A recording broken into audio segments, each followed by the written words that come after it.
I'm Olivia Morgan, 32, and until 3 weeks ago, I thought blood was thicker than water.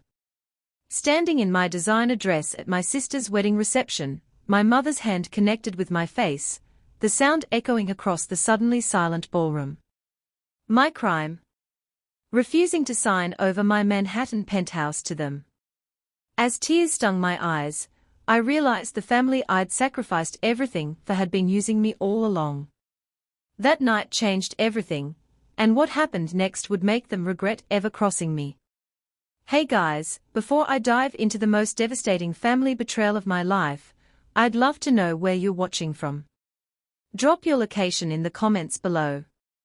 If you're new here, hit that subscribe button and ring the notification bell because trust me, you'll want to see how this family revenge drama unfolds. When my own mother slapped me in public, I never imagined I'd end up exposing secrets that would tear our family apart forever. Let's get into it. Growing up in suburban Boston, I always knew the family dynamic. My younger sister Madeline was the golden child, and I was the reliable one. Our parents, Richard and Eleanor Morgan, made this distinction clear from early childhood. Madeline received dance lessons, summer camps, and endless praise, while I was expected to be self-sufficient and practical. Olivia doesn't need encouragement, my mother would say. She's naturally responsible. This wasn't a compliment, it was justification for emotional neglect. Despite this, I excelled academically. I worked multiple jobs through high school to save for college, earned a full scholarship to MIT, and graduated with honors in computer science. When I launched my tech startup at 24, my family showed minimal interest.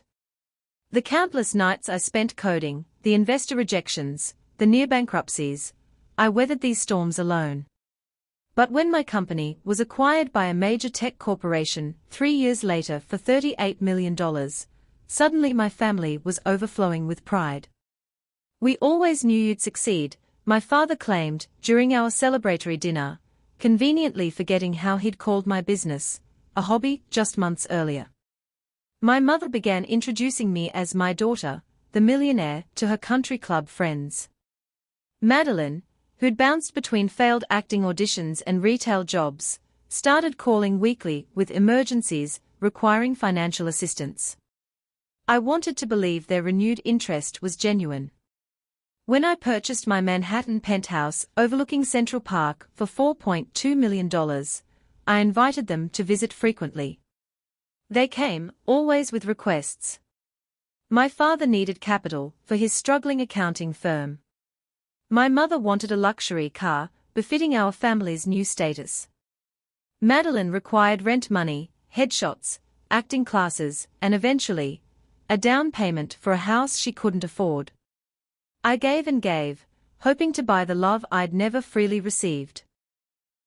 When I calculated the total last year, I'd loaned my family over $1.3 million, none of which had been repaid. Still, I made excuses for them. Family supports each other, I told myself, ignoring how the support only flowed in one direction. Last Christmas, my sister announced her engagement to Bradley Williams, a financial analyst from a wealthy Connecticut family. "We are planning a June wedding at the Belmont estate," she gushed. "It's $175,000 for the venue alone." The expectation hung in the air. No one asked if I would pay, they assumed. When I wrote the check, my mother didn't thank me, she critiqued my penmanship. That night, I overheard a conversation that should have been my wake-up call. "God, Olivia's so easy," Madeline laughed, her voice carrying from the kitchen. "All that money and no life to spend it on. Might as well be useful for something." My father chuckled. "Just keep buttering her up. Between the wedding and our retirement fund, we can probably milk another $1 million out of her before she catches on." I stood frozen in the hallway, my chest tight. They continued planning how to extract more money from me, their daughter, their sister, as if I were nothing but an ATM. Yet even then, I couldn't bring myself to confront them. Years of conditioning had taught me to doubt my own worth, to believe I somehow deserved this treatment. The wedding planning became increasingly extravagant. My sister needed a designer gown from Paris, imported flowers, a celebrity chef. Each time I questioned a cost, my mother would sigh dramatically, "Don't you want your sister to be happy? You have so much, and she has so little." I buried my hurt and paid the bills. Meanwhile, at work, I was developing a revolutionary security algorithm that experts predicted would transform digital privacy protection. The pressure was immense, but I couldn't share my professional challenges with my family. They only cared about my money, not my life. 2 months before the wedding, I met Nathan Chen, a cybersecurity specialist consulting on my project. Intelligent, kind, and genuinely interested in my thoughts, he was unlike anyone I'd dated before. When he asked about my family, I painted a sanitized picture, too embarrassed to admit the truth. "They sound lovely," he said. "Family support is precious." I nodded, swallowing the bitter irony. If only he knew. Madeline's wedding day arrived with picture-perfect weather, and my bank account $320,000 lighter. I'd paid for everything: the venue, catering, flowers, photography, and even the honeymoon to Bali. My sister looked stunning in her custom Vera Wang gown, another gift from me that had cost more than some people's annual salary. As maid of honor, I gave a heartfelt speech about sisterly love and support, choking back the knowledge that this support had never been reciprocated. The guests applauded, unaware of the emotional charade. While the reception whirled around me, I caught Nathan watching from our table, his expression thoughtful. We'd been dating for 2 months, and I'd finally invited him to meet my family. "Your speech was beautiful," he said when I returned to his side. "But are you okay? You seem tense." I forced a smile. "Just wedding stress." The evening progressed with champagne flowing freely. My parents worked the room, accepting congratulations, as if they'd orchestrated and funded the entire affair themselves. Around 9 p.m., my father signaled for me to join them in a small anteroom off the main hall. My mother and sister were already waiting, Madeline still in her wedding gown. "Olivia, we need to discuss something important," my father began, his tone businesslike. "Bradley's family is expecting them to live in a certain style after the wedding." My mother nodded emphatically. "The condo they've been looking at in Tribeca is perfect, but they need help with the down payment." I sighed, reaching for my checkbook. "How much this time?" My father and mother exchanged glances. "Actually," he continued, "we were thinking of something more substantial. Your penthouse would be the perfect wedding gift." I stared at them, certain I'd misheard. "My penthouse? You want me to give Madeline my home?" "Don't be dramatic," my mother said dismissively. "You can buy another place. You're always working anyway, you barely use it." "It's an investment property worth millions," I said incredulously. "And it's my home." Madeline stepped forward, her wedding makeup perfect even after hours of celebration. "Liv, you know how much Bradley and I love that view. And honestly, someone like you doesn't need all that space. We'd be starting our family there, creating memories." The implication was clear: my life, my choices, my achievements counted for less because I wasn't married with children on the horizon. The penthouse I'd earned through years of sacrifice and work should be handed over to my sister simply because she'd found someone to marry. "This is insane," I said, backing toward the door. "I've given you over $1 million already. I paid for this entire wedding. And now you want my home?" "Don't exaggerate," my father said sternly. "Family supports family. Your sister needs this. And what about what I need?" My voice shook with the unfamiliar sensation of standing up for myself.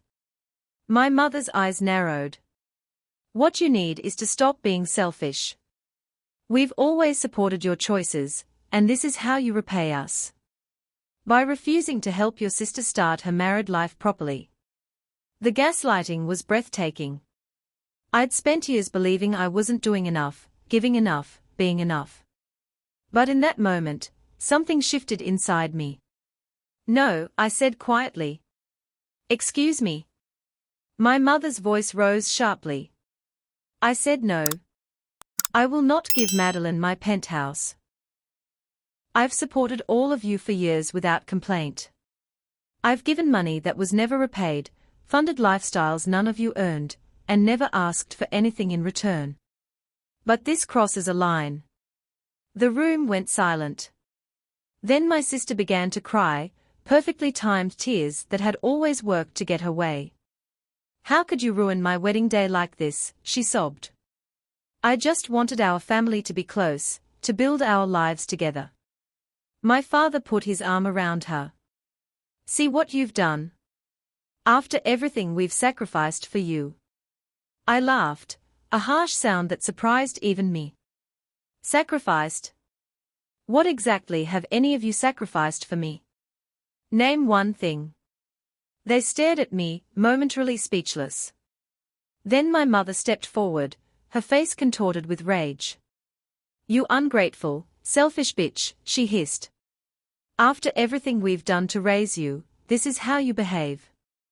Who do you think you are?" Her hand connected with my face before I could react, the slap echoing in the small room. The sting spread across my cheek as I stumbled backward, more from shock than from the force of the blow. The door opened behind me, and Nathan stood there, concern etched on his face. "Olivia? Is everything okay?" I heard raised voices. The tableau must have been obvious: my reddened cheek, my mother's outstretched hand, my sister's theatrical tears, my father's thunderous expression.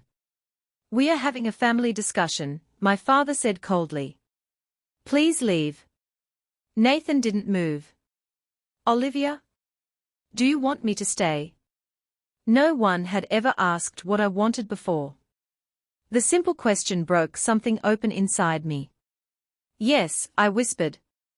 Then, louder, "Yes. I'm leaving now, and I'd like you to come with me."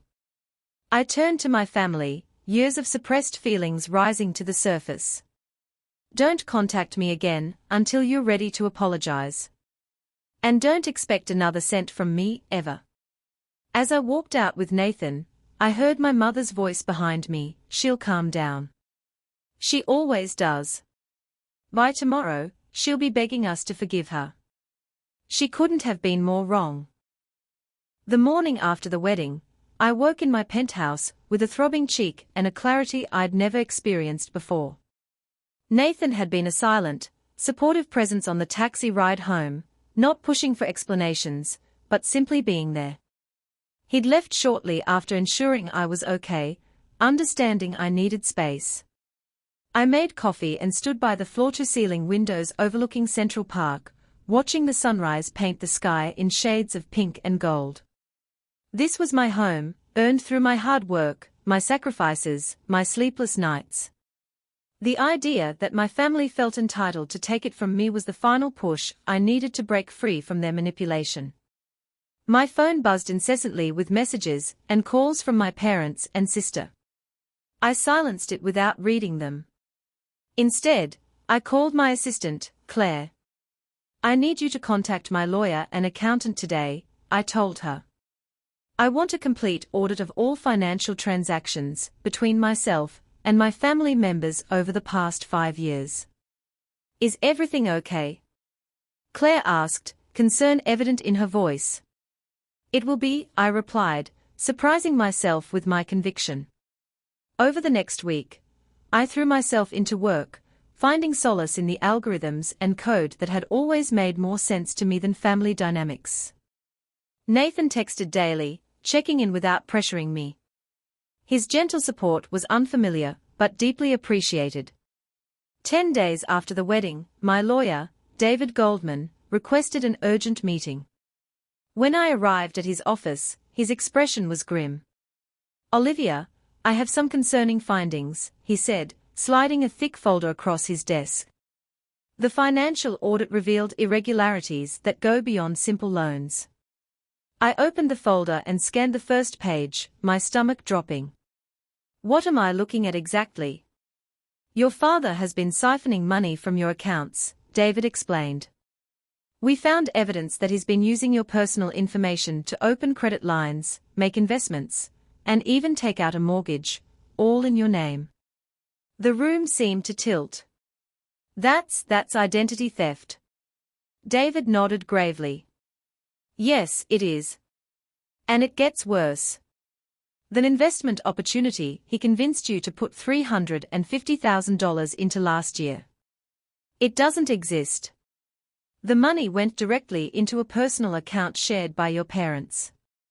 I flipped through the documents, each page revealing a new betrayal. My father, a certified accountant, had used his knowledge and my trust to systematically defraud me of nearly $2.4 million over 5 years, far more than I'd realized. What about my sister? I asked, dreading the answer. She appears to be complicit, David said. Several large transfers went directly to accounts in her name, including one made the day before her wedding, separate from the wedding expenses you knowingly covered. My hands trembled as I closed the folder. What are my options? Legally, we have a strong case for fraud, identity theft, and financial exploitation. But Olivia, he hesitated, these are criminal charges. Your family could face significant jail time, especially your father. The thought should have horrified me. Instead, I felt a cold resolve forming in my chest. What would you do if they weren't my family? I asked. I'd tell you to press charges without hesitation, David answered honestly. This level of financial abuse is egregious. I nodded, decision made. Then that's what we'll do. Prepare the necessary paperwork. As I left David's office, my phone buzzed with a text from my mother. Your sister and Bradley returned from their honeymoon. We are having a family dinner Sunday to discuss your behavior at the wedding. We expect you to apologize and reconsider your position on the Penthouse. 6 p.m. sharp. The audacity was breathtaking. They had stolen millions from me and still expected me to give them more. Instead of replying, I called Nathan. Are you free for coffee? I asked when he answered. I think I'm ready to talk about my family. We met at a quiet cafe near my office. Over the next 2 hours, I told him everything, the childhood favoritism, the emotional manipulation, the financial exploitation, and finally, the criminal fraud I'd just discovered. I'm pressing charges, I concluded, watching his face carefully for judgment. Instead, Nathan reached across the table and squeezed my hand. I think you're doing the right thing. What they did wasn't just unfair, it was criminal. You deserve justice. His support loosened something in my chest. I'm going to their Sunday dinner, I said. Not to apologize, but to confront them with what I know. Before the legal proceedings begin. Nathan's expression grew concerned. Do you want me to come with you? I considered this. No. This is something I need to do alone. But thank you for offering. As I walked home, I realized I was no longer the doormat my family had always counted on. The slap at the wedding hadn't just left a physical mark, it had awakened something in me. A determination to stand up for myself, to seek justice, and yes, to take revenge on those who had exploited my love and loyalty for years. Sunday couldn't come fast enough. Sunday evening arrived with a summer thunderstorm brewing on the horizon, fitting weather for the confrontation ahead. I dressed carefully in a sleek black pantsuit that projected confidence and authority, a stark contrast to the accommodating daughter my parents expected to see.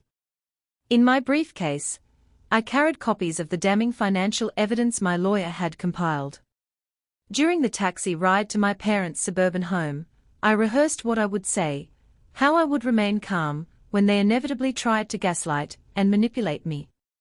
The mansion loomed ahead, a colonial-style house I'd helped renovate with a $180,000 loan 2 years earlier.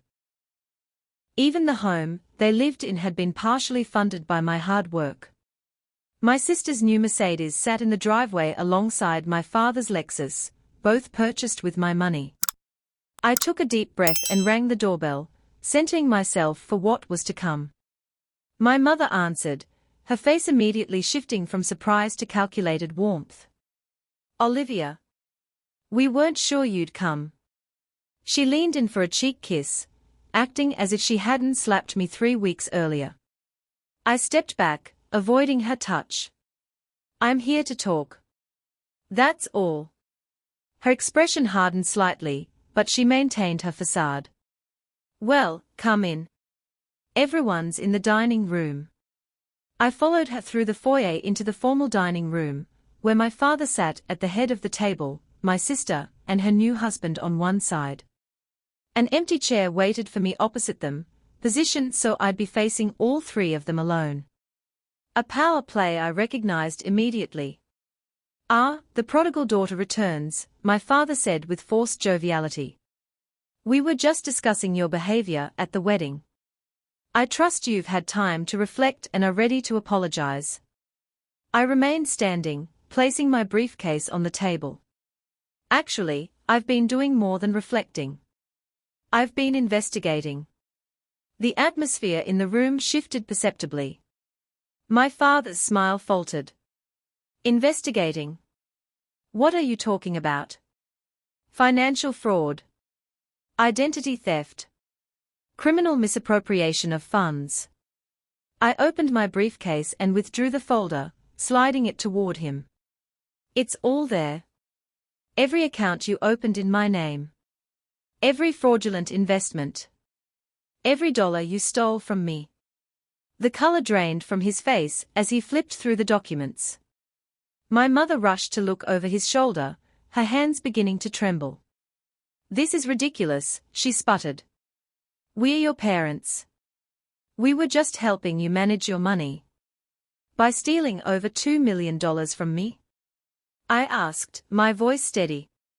"By opening credit cards in my name. By creating fake investment opportunities."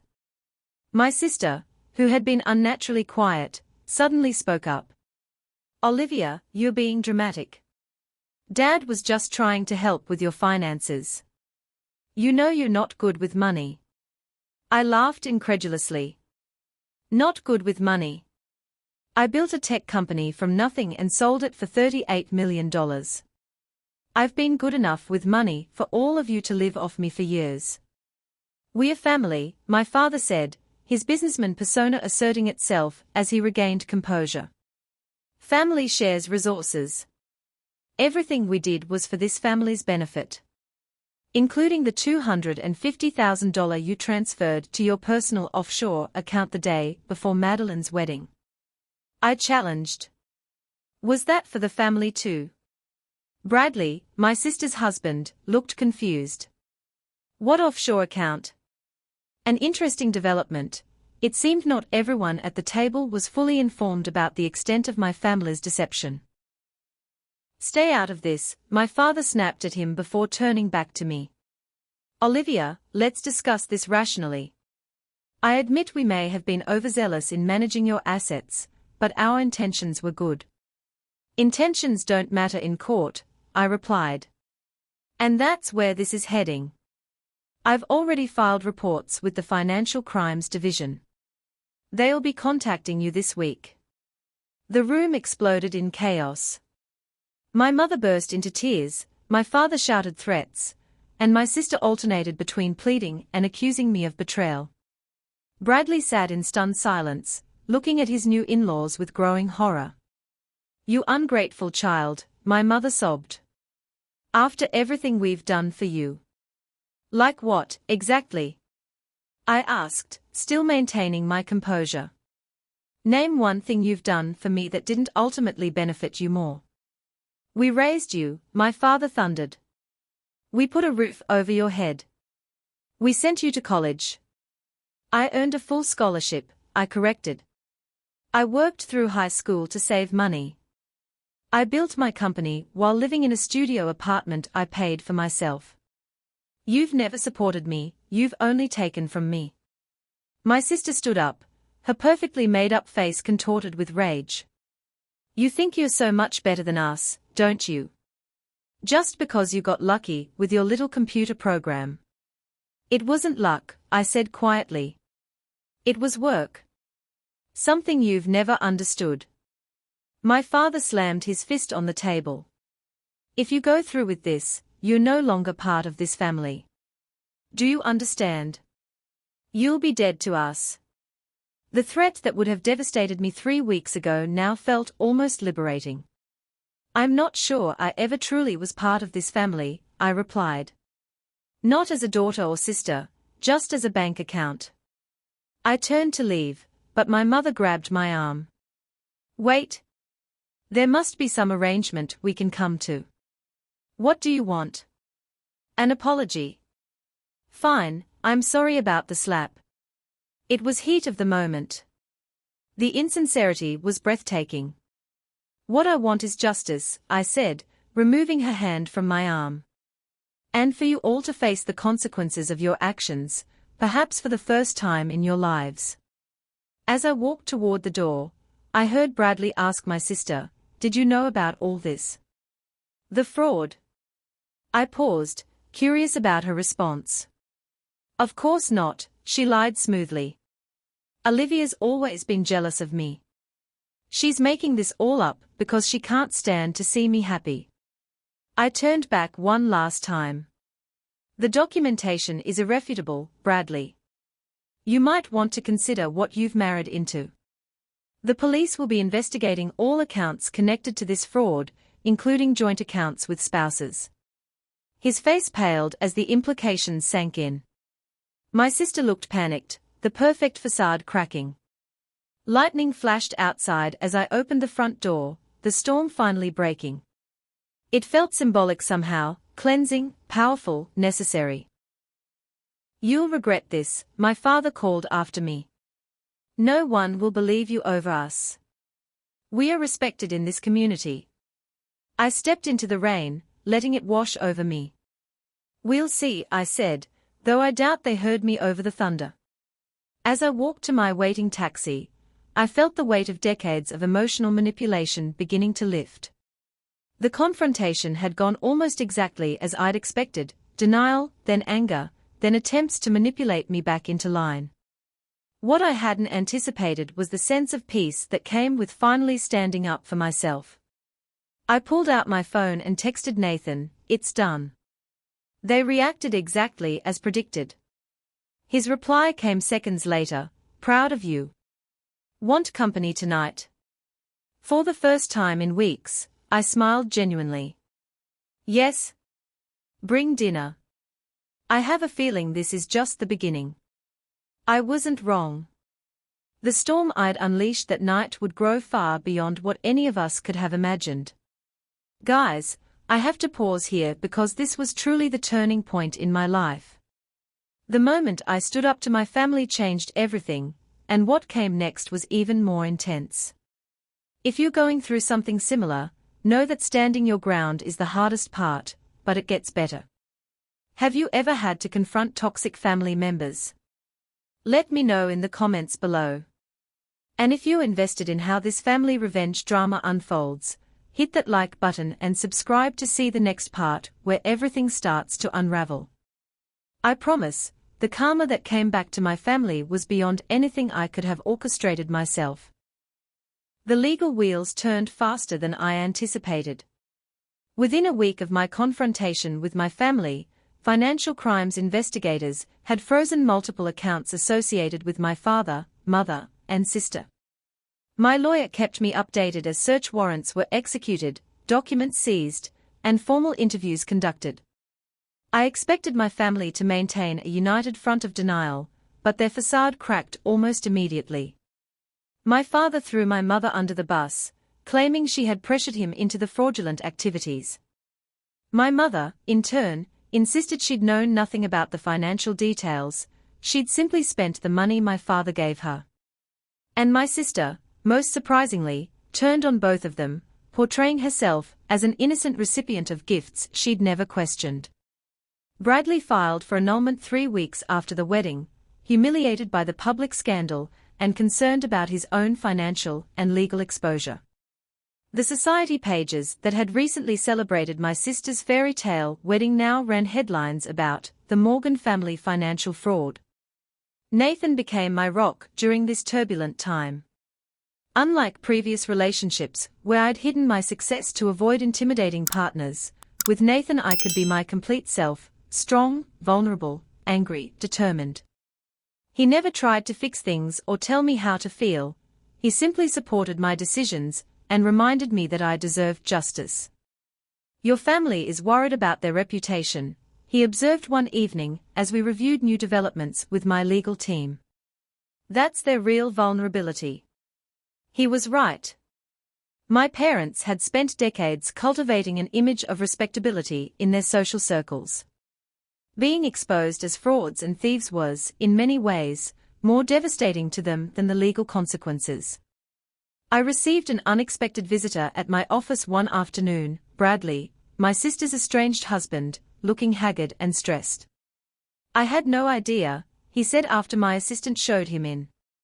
"You have to believe me. If I'd known what your family was doing." "I believe you," I said, genuinely. His shock at the Sunday dinner confrontation had seemed genuine. "But that doesn't explain why you're here." He ran a hand through his disheveled hair. "Madeline is claiming I was complicit. She told investigators I helped plan the financial schemes. She's trying to shift blame to protect herself." I wasn't surprised. My sister had always found scapegoats for her mistakes. "Do you have evidence to the contrary?" "Some. Enough to prove I wasn't involved in the major fraud." But he hesitated. "There's something else you should know. Something I found when I was moving my things out of our apartment." He pulled a USB drive from his pocket. "Your sister kept detailed records of conversations with your parents about ways to extract money from you. Voice recordings, emails, text messages, going back years. I think she was keeping it as insurance in case your parents ever turned on her." I stared at the small device, a digital record of my family's betrayal. "Why are you giving this to me?" "Because what they did to you was wrong," he said simply.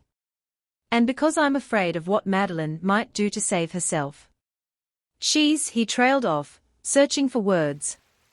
"Ruthless," I suggested. He nodded grimly. "More than I ever realized." The USB drive contained exactly what Bradley had described, years of calculated discussions about how to manipulate me, what emotional buttons to push, and how to justify taking more and more money. In one particularly disturbing recording from 2 years ago, my mother coolly suggested that they should encourage me to remain single, because once she has her own family, her priorities will shift away from us. My father had laughed and added, "Besides, what man would want her anyway? She's all work and no personality." The casual cruelty felt like a physical blow. All the times I'd wondered why my parents never seemed concerned about my personal happiness, why they discouraged relationships that seemed promising, it had been strategic. They wanted me isolated, dependent on their approval, with no competing loyalties. I forwarded everything to my lawyer, who confirmed it was admissible evidence that significantly strengthened the case against them. The prosecution offered my father a plea deal in exchange for full cooperation, which he accepted with remarkable speed, implicating both my mother and sister in detailed testimony. News of the case spread through professional circles. Colleagues who had always respected my work now looked at me with a mixture of sympathy and awkward curiosity. I maintained a dignified silence publicly, focused on my work and the development of my security algorithm, which was nearing completion. 6 weeks after the confrontation, I received a call from an unknown number. Against my better judgment, I answered. "Olivia?" My sister's voice sounded small, nothing like her usual confident tone. "Please don't hang up." "What do you want, Madeline?" She was silent for a moment. "I'm sorry," she finally said. "I know that doesn't begin to cover it, but I am." Things have gotten so out of control, and I never meant for it to go this far. Which part didn't you mean? Stealing from me? Lying to me? Or throwing your husband under the bus when you got caught? All of it, she whispered. I was raised to believe I deserved special treatment. Mom and Dad always told me I was the special one, the pretty one, the one with potential. You were just there. The reliable one who didn't need attention or praise. Her words confirmed what I'd always suspected, but never wanted to believe. That doesn't excuse what you did. I know, she said, her voice breaking. But I'm facing serious charges, Olivia. Years in prison. My life is over before it even started.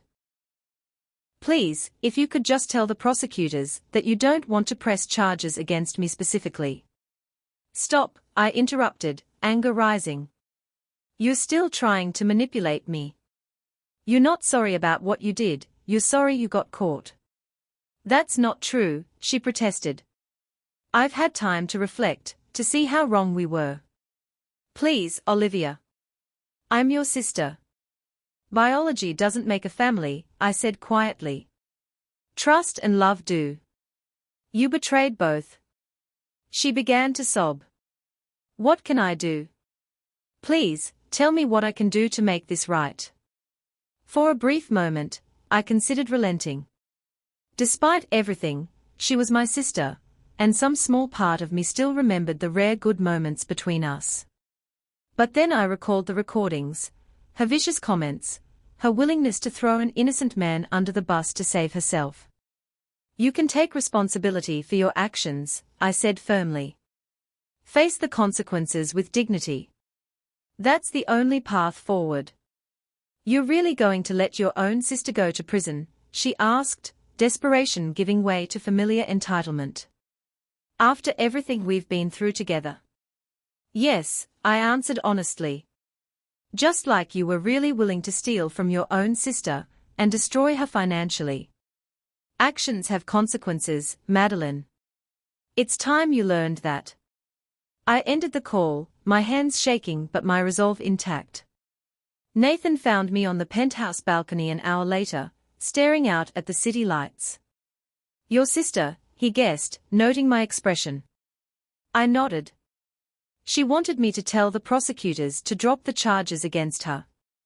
She actually expected me to save her, even now. He joined me at the railing. And you said no. I said no, I confirmed. For perhaps the first time in my life, I put my own well-being above my family's demands. Nathan wrapped an arm around my shoulders. I'm proud of you. I know this isn't easy. The strange thing is, I reflected, it's getting easier. Every day I spend away from their manipulation, I feel more like myself. I'm discovering who I am without the weight of their expectations and judgments. And who is that? He asked softly. I turned to face him, a small smile forming. Someone stronger than I realized. Someone who deserves better than what they gave me. Someone who's finally ready to build a life based on genuine connections, not obligation. He kissed me gently. I like that someone very much. As we stood there in comfortable silence, my phone buzzed with an email notification from my lawyer. The subject line read, Urgent, New Development in Morgan Case. I opened it immediately, scanning the contents with growing disbelief. What is it? Nathan asked, noting my expression. They found more, I whispered. Much more. My father wasn't just stealing from me. He was running a massive investment fraud scheme through his accounting firm, using my company's success as bait to lure wealthy clients. The implications were staggering. The case had just expanded from family fraud to a multi-million-dollar investment scam affecting dozens of victims. What had begun as my personal quest for justice was about to become very, very public. The investment fraud discovery transformed the case overnight. What had been a family matter, albeit a public one, now involved regulatory agencies, affected dozens of victims, and carried potential sentences far beyond what my father had initially faced. The prosecutors withdrew their plea offer, pursuing maximum charges against him while offering my mother and sister reduced sentences in exchange for testimony. My mother accepted immediately, eager to distance herself from her husband of 35 years. In a sworn deposition, she revealed that my father had been misappropriating client funds for over a decade, using his position as a trusted accountant to build a house of cards that only my success had temporarily stabilized. When Olivia made her millions, Richard saw an opportunity, she testified. He used her legitimate success to lend credibility to his investment schemes. He told clients they were investing in ventures connected to her technology, when really, the money was going into our accounts and to pay off earlier investors. A classic Ponzi scheme, using my reputation as bait. I felt physically ill learning how my father had leveraged my hard-earned success to defraud innocent people. My name, which I'd built through ethical work and innovation, had been weaponized to harm others. The media coverage intensified. Tech heiress uncovers family's massive fraud ring, blared one headline. Morgan family scandal rocks financial community, proclaimed another. I received calls from journalists daily, all wanting exclusive interviews about the betrayal and fraud. I declined them all, focusing instead on working with the prosecutors to ensure justice for everyone affected. My lawyer advised maintaining public silence, but I did issue one brief statement. I am cooperating fully with authorities to ensure all victims receive justice. I share their sense of betrayal and am committed to making this right. My sister, seeing which way the wind was blowing, finally accepted a plea deal that included significant restitution and 5 years in prison. My mother received 7 years for her role in both the family fraud and the larger investment scheme. My father, as the architect of it all, faced multiple felony charges carrying potential sentences totaling over 30 years. Throughout this ordeal, my company stood by me. My board of directors issued a statement of support, emphasizing that I had been a victim, not a participant. Our stock dipped briefly when the news broke, but recovered as the full story emerged. If anything, my personal integrity in pursuing justice despite family ties enhanced my professional reputation. Nathan suggested I take time off to process everything, but work was my sanctuary. I threw myself into finalizing my security algorithm, which was generating significant industry buzz. 3 months after the confrontation at my parents' house, we were ready for the official launch. The night before the press conference, Nathan and I celebrated quietly at my penthouse, the same penthouse my family had tried to take from me. "Are you nervous about tomorrow?" he asked as we shared a bottle of champagne on the balcony. "About the launch?" "No," I replied. "The technology works. The market is ready." "I meant about being in the public eye again. The reporters will ask about your family." I considered this. "They probably will. But I'm not ashamed of my actions. I didn't choose this situation, but I chose how to respond to it, with honesty and integrity." Nathan raised his glass. "To choosing your own path." As we clinked glasses, my phone rang. The caller ID showed the prosecutor's office. "Ms. Morgan," the lead prosecutor said when I answered, "I wanted to give you a heads up. Your father has agreed to plead guilty to all charges in exchange for one request." "What request?" I asked warily. "He wants a final meeting with you before sentencing. Just you, no lawyers. He says there's something you need to know." I felt a familiar tension in my chest. "Did he say what it's about?" "No. And you're under no obligation to meet with him. But I thought you should know the offer is on the table." After ending the call, I relayed the conversation to Nathan. "Are you going to see him?" he asked, concern evident in his voice. "I don't know," I admitted. "Part of me wants closure. Another part fears it's just another manipulation tactic." "What does your gut tell you?" I thought about the years of lies, the calculated exploitation, the way my father had used my success to harm others. But I also thought about the lingering questions I still had. Why had it started? Had there ever been genuine love beneath the manipulation? I think I need to go, I finally said. Not for him, but for me. To close this chapter completely. The next morning, I met my father in a small conference room at the detention center. He looked diminished in his orange jumpsuit, older and grayer than I remembered. The confident, commanding presence that had intimidated me for decades was gone. "Olivia," he said as I sat across from him. "Thank you for coming." "I'm here," I replied neutrally. "What did you need to tell me?" He clasped his hands on the table. "I wanted to explain. Not to excuse, I know there's no excuse. But to explain how it all started." I remained silent, waiting. "Your mother and I were in serious financial trouble before you were born," he began. "My firm was failing. We were on the verge of bankruptcy. When your mother got pregnant with you, we almost..." He trailed off. "Almost what?" "Almost terminated the pregnancy," he admitted. "We couldn't afford a child.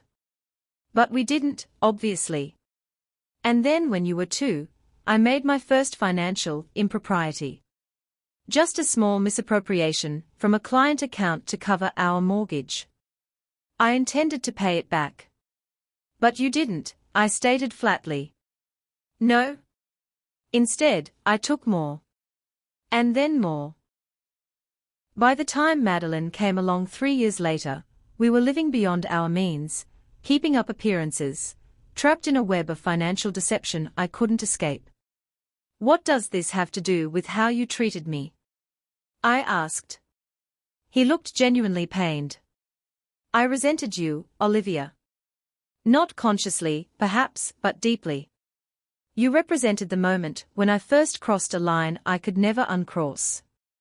Every time I looked at you, I was reminded of my failure, my weakness.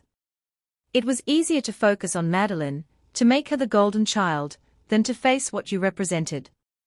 The truth hit me with unexpected force. My entire childhood, the emotional neglect, the lack of celebration for my achievements, the constant favoring of my sister, stemmed from my father's guilt projected onto an innocent child.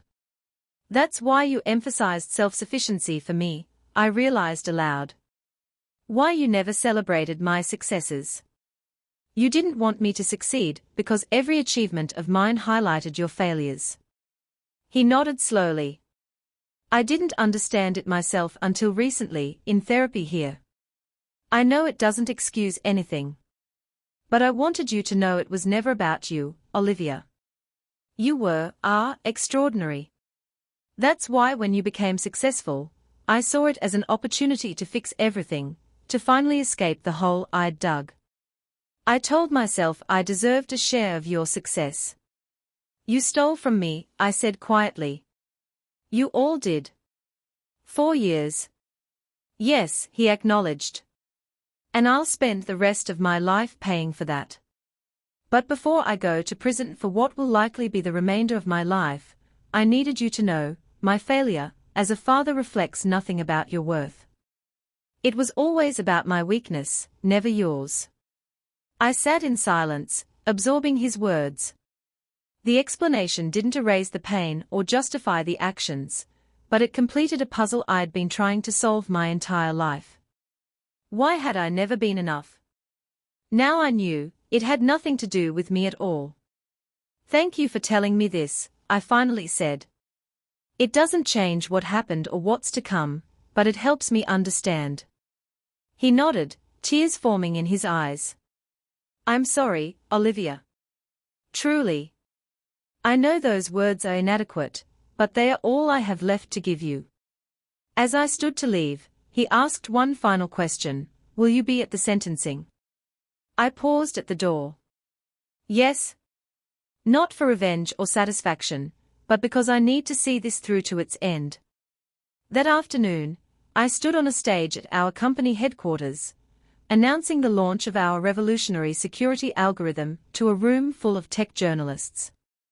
As predicted, several asked about the family scandal, but I addressed them directly and briefly before returning to the technology that represented my future, not my past. My family's actions were their own, I stated. I choose to focus on creating technology that protects people from fraud and exploitation. Perhaps there's poetry in that, but mostly, there's purpose. The algorithm launch was a resounding success. Advance orders exceeded our projections by 340%. My professional life was thriving, and with Nathan, my personal life held promise I'd never dared hope for. 1 week later, I attended my father's sentencing hearing. He received 28 years, essentially a life sentence at his age. My mother had already begun serving her 7-year term, and my sister would surrender to authorities the following month to begin her 5-year sentence. As I left the courthouse, a reporter called out, "Ms. Morgan, do you feel justice has been served?" I paused, considering the question carefully. "Justice isn't about revenge," I replied. "It's about truth and consequences." So yes, justice has been served. But there's no joy in that for me, only closure. That evening, Nathan and I walked through Central Park beneath a canopy of autumn leaves. "How do you feel?" he asked. "Lighter," I realized. "Like I've set down a burden I didn't know I was carrying." For years, I tried to earn love that was never going to be freely given. Now I know that wasn't my failure, it was theirs. He took my hand. "What happens now?" I smiled, looking toward the future for perhaps the first time, without the shadow of my past hanging over me. Now I build a life on my terms. With people who value me for who I am, not what I can give them. As we walked, I noticed a young woman on a bench, crying softly while staring at her phone. Something in her defeated posture reminded me of myself just months earlier. "Excuse me," I said, approaching her. "Are you okay?" She looked up, embarrassed. "I'm fine. Just family drama." I sat beside her. I know something about that. Sometimes the people who should love us the most are the ones who hurt us worst. "My parents think I'm a failure," she confided. "Nothing I do is ever enough." "That says more about them than about you," I told her. "Trust me on this. You don't have to set yourself on fire to keep others warm." It took me years to learn that lesson. As Nathan and I continued our walk after talking with the young woman, I realized something profound. My family's betrayal, painful as it was, had freed me in unexpected ways. For the first time, I was living authentically, unburdened by impossible expectations and manipulative demands. The penthouse that had almost been taken from me now felt truly mine, a symbol not of what I owed others, but of what I had earned for myself. The slap that had stung my cheek at my sister's wedding had ultimately shattered the illusions that had kept me captive for decades. Sometimes, the path to healing begins with an act of harm. And sometimes, the best revenge isn't something you take, it's the life you build from the ashes of betrayal. 1 year after my family's sentencing, my life had transformed in ways I could never have anticipated. My security algorithm had revolutionized digital privacy protection, earning industry accolades and cementing my reputation as an innovator. The company's value had tripled, and we'd expanded into international markets with remarkable success. The Morgan family scandal had faded from headlines, becoming a case study in financial fraud courses rather than breaking news. I still received occasional letters from my mother and sister, some apologetic, others subtly manipulative, which I read, but rarely answered. My father never wrote, respecting the closure of our final conversation. The fraud victims had received significant restitution from my family's seized assets, though not everyone was made whole. I established an anonymous foundation to assist those still struggling, particularly elderly victims who had lost retirement savings. It wasn't my legal responsibility, but it felt like the right thing to do. On a personal level, the most profound changes had occurred internally. Therapy had helped me recognize and dismantle the unhealthy patterns I'd developed growing up in a manipulative environment. I learned to set boundaries, to trust my instincts, and to recognize genuine care versus exploitation. Nathan and I had grown closer through it all. His steady support never wavered, but more importantly, he understood my need to navigate this journey independently. He celebrated my strength rather than trying to rescue me, a refreshing change from previous relationships. On a crisp autumn evening, we strolled through Central Park, the leaves crunching beneath our feet, their vibrant colors mirroring the sunset. We reached the Bow Bridge, and Nathan suggested we stop to enjoy the view. "It's been quite a year," he said, taking my hands in his. I smiled. "That's an understatement. You know what amazes me most," he continued. "Not your professional success, impressive as it is. It's how you've handled everything with such grace. You sought justice without becoming bitter. You built something positive from a devastating betrayal." I had good support, I acknowledged, squeezing his hands. "You did the hard work yourself," he countered. "You're the strongest person I know, Olivia Morgan." Then, to my complete surprise, he knelt on one knee, producing a small velvet box from his pocket. "I had a whole speech prepared," he said with a nervous laugh, "about how I admire your brilliance and resilience. But what it comes down to is this: I love you. Your strength, your compassion, your incredible mind. I want to build a life with you, a real partnership based on mutual respect and genuine love. Will you marry me?" The ring was elegant and unique. A sapphire surrounded by small diamonds, nothing like the ostentatious engagement ring my sister had demanded. "Yes," I answered without hesitation. "Absolutely yes." As he slipped the ring onto my finger, applause erupted from nearby. A small group of our closest friends emerged from behind trees and benches, carrying champagne and glasses. "You planned this," I laughed, genuinely surprised. "With a little help," Nathan admitted, gesturing to my assistant Claire, who was among the well-wishers. As we celebrated with our friends, people who had stood by me through the scandal and its aftermath, I was struck by the contrast between this moment and my sister's lavish, fraudulently funded wedding. This gathering was small, authentic, and filled with genuine joy.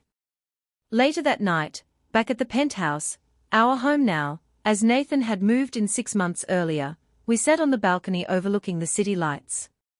"Are you happy?"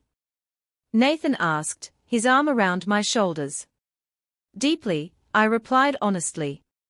"Not just because of the engagement, though that's wonderful.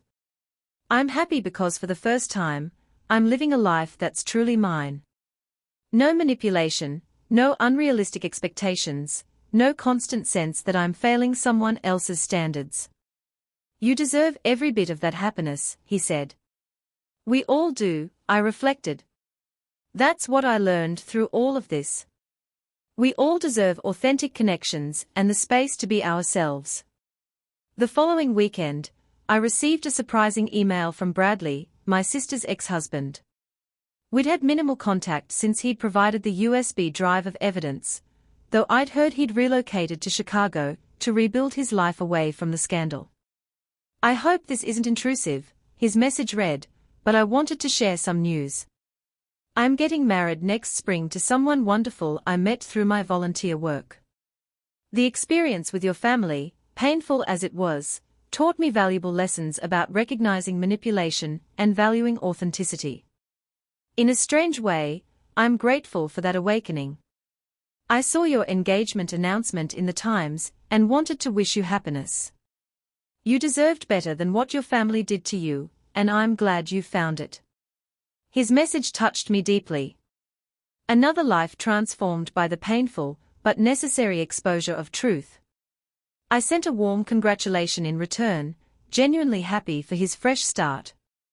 6 months later, Nathan and I married in a private ceremony on the rooftop garden of our penthouse, surrounded by 30 close friends and colleagues. We wrote our own vows, emphasizing partnership, honesty, and mutual support.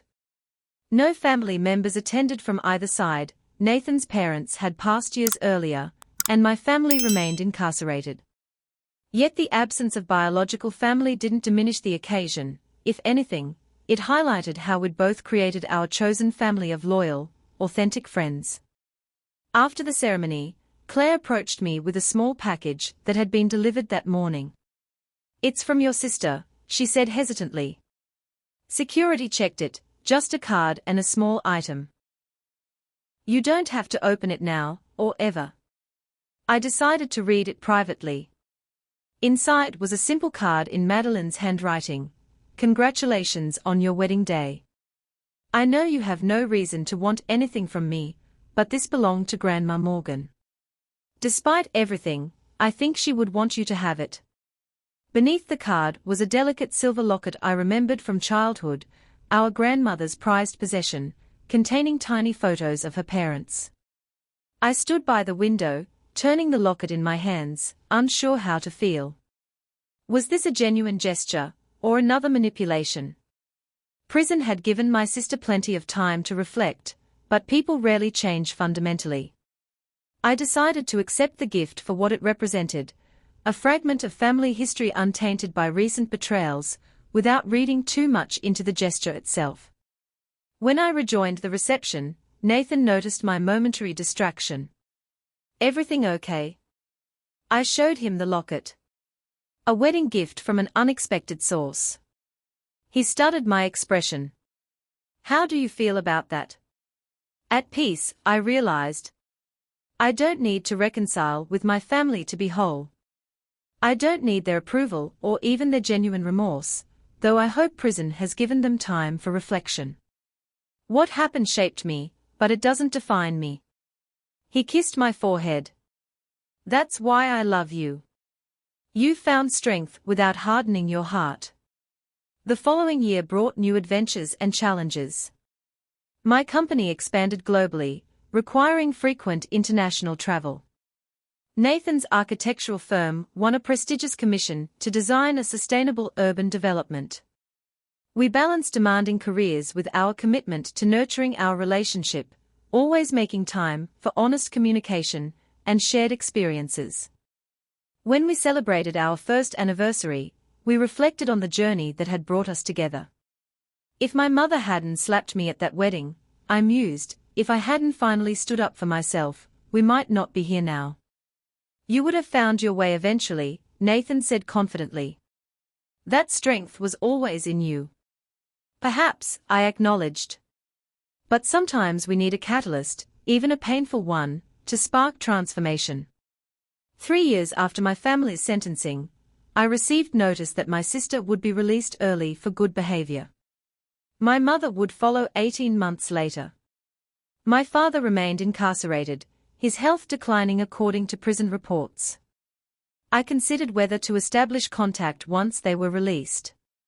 After much reflection, I decided to maintain boundaries while not completely closing the door. I arranged for a modest apartment to be available to each of them upon release, with 6 months' rent paid, not out of obligation, but compassion. Whether they used this opportunity to rebuild honest lives or return to old patterns would be their choice. What I knew with certainty was that I would never again sacrifice my well-being for their demands. The slap that had stung my cheek at my sister's wedding had ultimately broken chains I hadn't fully recognized. The revenge wasn't in their punishment, satisfying as justice had been. The true revenge was in reclaiming my life, building authentic relationships, and discovering that family isn't defined by blood, but by genuine love and respect. On the 5th anniversary of that fateful wedding day, Nathan and I welcomed our daughter into the world, Eliza Grace Morgan Chen, named for Nathan's mother, and my supportive grandmother. Holding her in my arms, I made a silent promise: she would grow up knowing her worthiness wasn't tied to achievement or utility to others. She would be loved unconditionally, celebrated for her authentic self, and taught the difference between genuine connection and manipulation. My journey from exploitation to empowerment had come full circle. The penthouse my family had tried to take from me was now filled with love and laughter.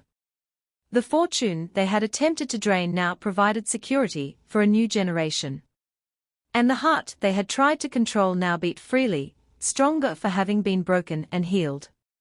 Sometimes the most powerful revenge isn't what you do to others, it's what you refuse to let them do to you. It's the life you build when you finally break free. Hey everyone, that brings me to the end of my family karma story. It's been 5 years since that wedding day when my mother slapped me, and though the journey hasn't been easy, it's led me to true happiness. Have you ever experienced a moment where standing up for yourself completely changed your life? Or have you dealt with family members who took advantage of your success? I'd love to hear your stories in the comments below. If this resonated with you, please hit that like button and subscribe to my channel for more real-life stories about finding strength after betrayal. Share this video with someone who might need to hear that it's okay to set boundaries, even with family. Thank you so much for listening to my journey. Remember that sometimes the greatest act of self-love is walking away from toxic relationships, even when they are with the people who should love you most. Until next time, take care of yourselves and build the life you deserve.